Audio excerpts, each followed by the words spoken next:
English Pronunciation, Lesson 14. I'm here in the Public Library of Haverhill, Massachusetts, and behind me is a very special fountain. It's called the Barefoot Boy.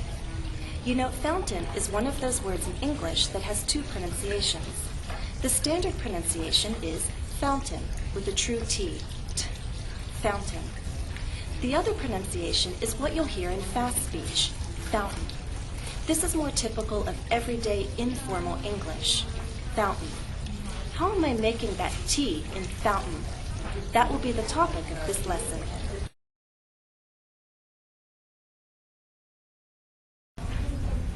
When I say the word fountain, I'm using a glottal stop. I've mentioned glottal stops before in a previous lesson on can and can't. If you can say two common expressions, uh-oh and uh-uh, then you can make a glottal stop. How do you make it? You need to use your throat. Inside here, you're going to cut off the air, cut off the sound. It's like holding your breath, but not with your lips, here in the back of your throat. Try holding your breath there. If you can hold your breath in the back of your throat, that's what you need to do to cut off the sound in fountain. How do you make the glottal stop? Let's review. Stop the airflow in your throat. Some people compare it to hiccups. The key is to try holding your breath not with your lips or tongue, but with your throat muscles. Then release the air by relaxing your throat muscles. The glottal stop is used in place of a T.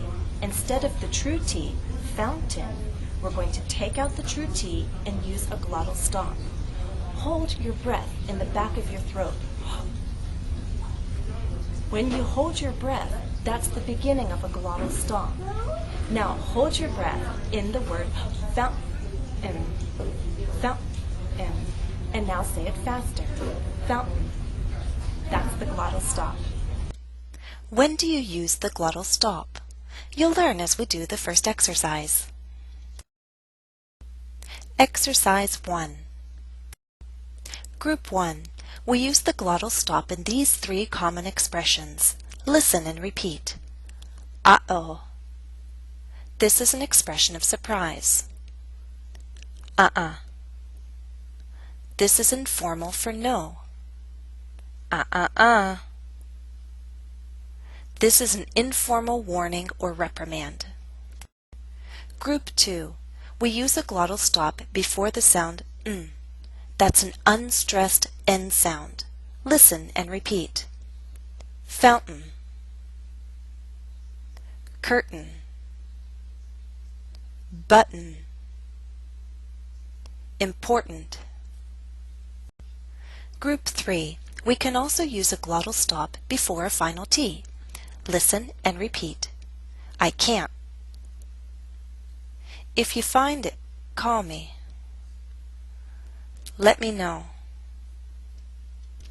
Note, a final T isn't always a glottal stop. A final T can be a true T without a strong puff of air. Do you remember how to make the true T? What about the flap T? Let's review. I'd like to remind you how we make the true T sound. T. Remember, the key thing is the position of your tongue. We're going to use the tip of your tongue against the hard bump behind your upper front teeth. The tip of your tongue touches that bump. It stops the airflow. And then when it drops down, there's a puff of air, a release of air. T. You can feel that puff of air if you put your hand in front of your lips. T. T. You should feel the puff of air on your fingers. Now, when T is at the end of a word, for example in good night, night, night, there is a puff of air, but it's very weak. It's not as strong as the puff of air at the beginning of the word. Take, for example, the name Tom. T, Tom. You can feel the puff of air in t, Tom. But when I say good night, night, I don't really feel much air there. The tip of my tongue touches that hard bump. There is a release of air, but the puff is very weak. And that's the difference between a T at the beginning of a word and the T at the end of a word. Now the next thing to understand is that when T is at the end of a word, as in night, good night, Americans often change that T to a glottal stop. So now we're not even going to talk about a puff of air, strong or weak. We're not going to talk about the tongue touching that hard bump behind your upper front teeth. We're going to talk about a stop of air here in your throat. Instead of good night, you will hear good night. The T is cut off. The sound is cut off here. Good night. I'm not saying good night. There is a T. There is a sound after I. But it's a sound cut off here in my throat. Now the tricky thing is to remember all the different pronunciations T can have in American English. We've been talking about a true T, a T at the end of the words when there's less puff of air. We've talked about changing the final T to a glottal stop. Remember though, if a T is followed by an unstressed vowel sound, Americans will often change that final T to a flap T. Do you remember the flap T, as in little? Well, consider the phrase good night. If it's followed by an unstressed vowel sound, that final T in night changes to a flap T. Good night, everyone. Good night, everyone. Exercise 2. How are the T's pronounced in each statement? Example. In the statement, we see two T's highlighted in green. We have to decide how to pronounce them. The first one is a final T before a consonant sound, so we can use a glottal stop. The second is a T at the beginning of a word, so it's a true T. The statement is, what can Tom do? Now I'd like you to read these 5 statements using a true T, a flap T, and the glottal stop. Statement 1. You should have read, Betty needs a little help today. That's a flap T, and true T. Statement 2. You should have read, Patrick can't remember his doctor's name.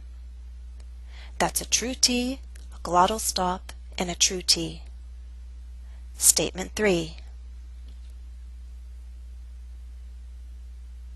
You should have read, Tim and Kurt need to stop fighting over toys. That's a true T, glottal stop, true T with less puff of air, a flap T, and a true T. Statement 4.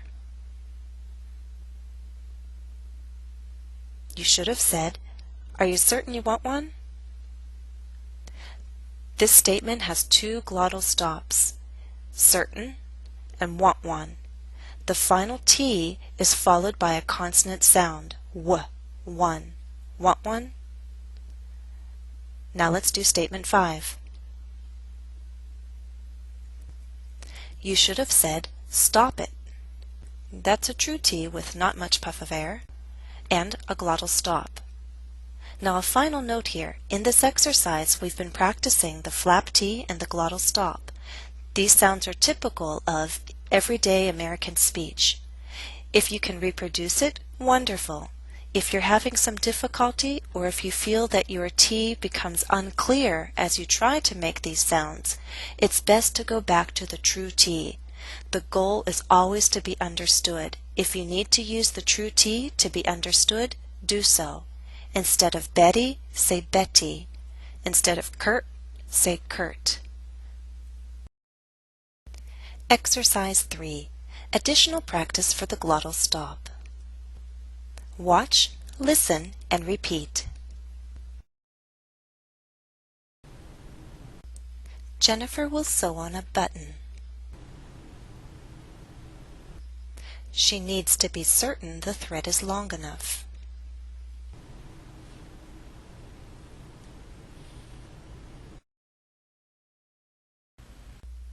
Jennifer thinks it's important to sort through these clothes. A hat and mittens for her daughter. hat and mittens for her son. A hat and mittens for herself. Note, in fast speech, and is often shortened to n. The curtains are closed. Jennifer opened the curtains and then straightened her shirt.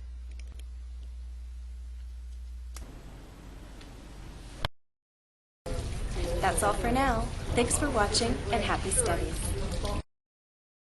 I offer my sincere thanks to Susan and the staff of the Haverhill Public Library in Haverhill, Massachusetts for allowing me to film on site.